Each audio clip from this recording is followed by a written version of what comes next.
My Chemical Romance is not a band I've been a fan of for years. In fact, I was a Fall Out Boy kid growing up, and back in the day I used to avoid MCR because I thought they were weird. However, a few years ago I started listening to them and became a fan of their music. And today, that's what we're here to talk about, their music. But it's not just any MCR music. More specifically, it's their lost music. This is the stuff that gets cut from albums, changed in production, or never released at all. Generally speaking, every band has some degree of lost music. In the past, I have talked about Panic! At the Disco's entire Cricket and Clover album, which ended up being scrapped, and the White Tie Affair's unreleased second album. MCR is no different when it comes to lost material, and that's what makes searching for it so interesting. It's like a treasure hunt, getting information, or even the chance to hear such rare tunes, with some songs having gained so much infamy that their existence only lives on in the fandom.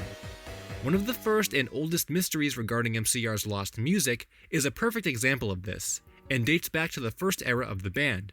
This was in the early 2000s when their fanbase was small and documentation was not as extensive as it is today. If you visit the Wayback Machine and check out some of the earliest captures of MCR's website, our mystery is revealed. The left-hand side of the website features clickable images relating to some of the songs from the Bullets album, which redirect to song lyrics for each respective song. There are a couple early concepts featured here depending on which capture you look at, such as Wish You Away being used as the title for drowning lessons, but for the most part, all of this material is known by the community and accessible. Except for one song, 9V Heart. Not much is known about this song, and in fact, these early web pages are the only primary source we have regarding the existence of this song. It presumably had a lyrics section at one point, and probably even a little picture too, but those are completely lost no matter which capture you visit. By far, this is one of the most speculated of the lost MCR songs, and raises the question of what 9V Heart was supposed to be, and if there's any way we can hear it. The origin story of this song is only a rumor, that it was played live at a few of the band's first ever shows, possibly as far back as late 2001. Apparently, it was so poorly received that MCR retired it and never played it again. If this is true, the only way this song could have been saved was through a recording of the show, though none have ever surfaced. If it wasn't for the website, we'd have no idea it existed at all.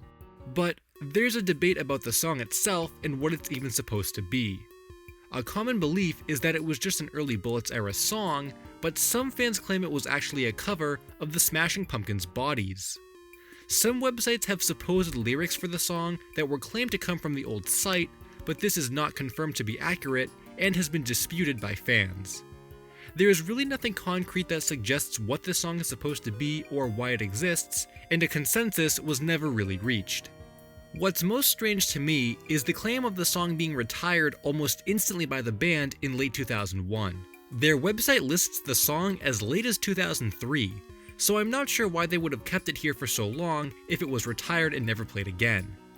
I think the most likely explanation for the song's existence is that it was an early live song that simply got replaced by better songs as the band created more.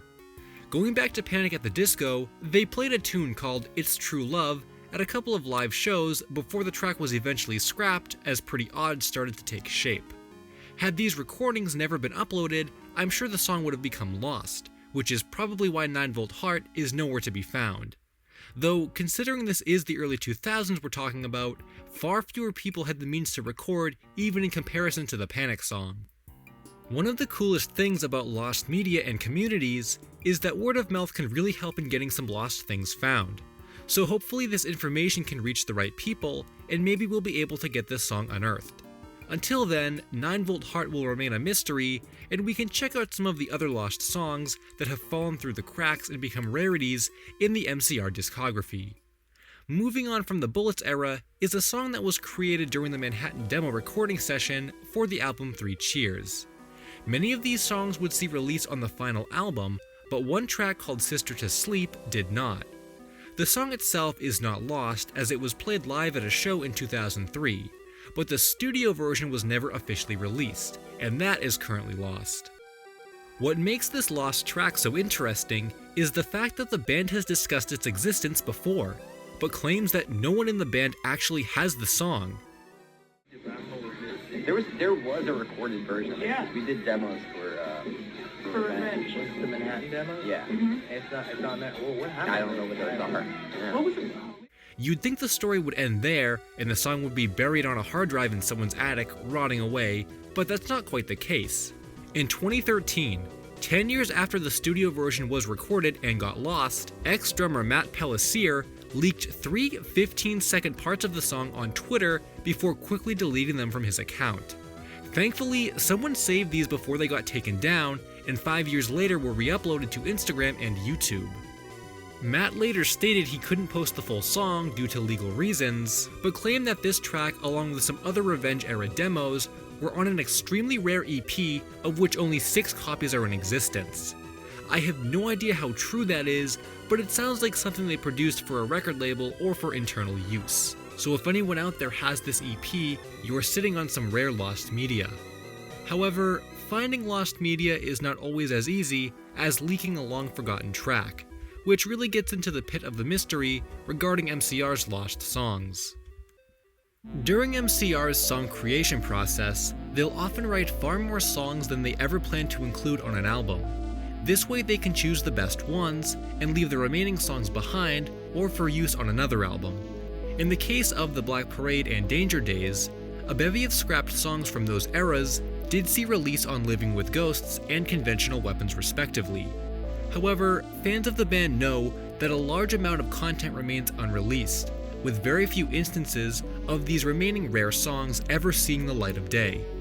Usually these kinds of songs surface from rare live performances, so as a result very few recordings can even exist. Some famous tunes that exist in this way include Someone Out There Loves You from Revenge era and The Drugs from Danger Days era. In almost all of these cases, studio versions likely never existed, so if it weren't for these live performances, we'd have no clue they were ever even made. However, some of these scrapped songs don't even make it to the stage and only remain as text passed around online. A song titled First Chance existed as one of the first tracks written for inclusion on Danger Days, but it ended up being scrapped and unused. Apparently, this was only one of 36 songs that were written and scrapped for the album, giving you an idea of just how much lost MCR content there is. While Danger Days was the 4th and final error from the band before their departure, one of the strangest song mysteries takes us to the very last piece of music the band wrote, all the way back in 2012, for the film The Man with the Iron Fists. The film itself is pretty obscure, but had a soundtrack featuring many well-known artists, including the Black Keys and Kanye West. My Chemical Romance was credited as having recorded a song for the film titled Hell Hath No Fury. However, what's odd is that the song itself was never released, and can only be heard faintly in the background of one of the scenes, which has led to a minor conspiracy that the band didn't actually record the song, and that's why it was never released. I'm not sure how true that is, but the whole existence of the song is really odd. Maybe it went unreleased due to the fact that the band was getting ready for their departure at this time, but it's definitely not the biggest mystery that the band left behind before that happened. Not too long after this song was created, a bigger MCR project was taking shape. When Danger Days released, it was considered more artsy and futuristic than anything the band had previously made. This change in tone was met with mixed reviews, as many fans knew the band for their darker tone that the Black Parade had established. As a result, they wanted to return to their older image and had big plans to do just that. Once they had finished touring for Danger Days in late 2011, the band sat down to write an all-new album which would return the band to their older image. This album was known as The Paper Kingdom and followed the story of an emotional support group for parents who have lost their children. The parents would imagine a fantasy where their children run through a forest and fight a witch. Intricate characters, costumes, and sets were designed to be similar to the Black Parade, with rumors claiming that the costume designer for the Black Parade was back on board for this. Gerard even visited a couple theaters, confirming that the theatrics were coming along. Unfortunately, the project became too ambitious and came to a screeching halt sometime in 2012. The band had decided that the constant push to release more content was not a healthy lifestyle, on top of their relapse into drug and alcohol-related issues. This would eventually lead to the departure of the band in 2013, and the Paper Kingdom would never see release. Almost. On the 2014 release of MCR's Greatest Hits, which was a year after their departure, there's a new song titled Fake Your Death. This song is believed to have been from a recording session for the Paper Kingdom and fits into a larger theory about the album itself. How much of the Paper Kingdom was actually made before the album was scrapped? I've heard a variety of different claims, with some as few as 6 songs having been written to a whopping 26. It's been confirmed that a new studio was being built for the album, but I have no idea if they would have been able to get 26 songs worth of content written at that time. A couple popular claims state that the album was going to be keyboard heavy, since keyboardist James Dweez became a full member of the band in 2012. The most shocking claim to hear, in my opinion, is that 26 songs were made. We know MCR wrote music in excess, but this seems like a lot for the time. Normally I wouldn't put too much weight into this rumor, except James Dweez was apparently the source of it in a few Twitter comments. The only proof I have of him saying this is from a Reddit post with no source, so I decided to track James down and ask him myself if there's any truth to it, and unfortunately I never heard anything back. I also sent Frank the same question on Twitter, as he actively uses his account, but didn't get a response back there either. The last person I thought to contact was another name dropped on Reddit, Grant Morrison, who worked with Gerard on his comic, but after tweeting him around a year ago, I once again never got a reply. Rumors aside, there is one remnant that we can source as official, and it comes from the Instagram account called MC Archives. They feature all kinds of MCR content, and one time posted a collection of pictures from a studio in 2012. This image features a whiteboard with the breakdown of a song on it, and if you look closely to the left of the image, you can spot a drawing of a tree. This is most likely a reference to the forest setting from the Paper Kingdom, and proves that the band did have recording sessions for the album. But that's it. That's pretty much all we know regarding the Paper Kingdom. If MCR does make new music following the reunion tour, I doubt it'll be anything related to this album, since it was such a long time ago. Gerard also said his heart wasn't into it when they decided to halt the album, so I can only imagine everything that was crafted for it will stay locked in a vault. With that said, these are the lost songs from My Chemical Romance. There are a lot of them for sure, and there's probably even more that either never got recorded live or that the band will never release. I think one of the coolest aspects of lost MCR songs is that people are huge fans of them even in their live quality or just reading through the lyrics. It's a real appreciation for the lost media, and the fan base would be really embracing of anything lost that ended up getting released. It's like MCR can't write a bad song, and I think that's really cool. Hopefully as the band regains their popularity, more information on their lost tracks will surface, or maybe they'll actually end up being released, along with some older stuff, similar to how Conventional Weapons released as a compilation of scrapped material. It's always more fun getting stuff like that from the source, rather than leaks, but until that happens, the lost songs of My Chemical Romance will remain a mystery. Hey guys, I hope you enjoyed the video.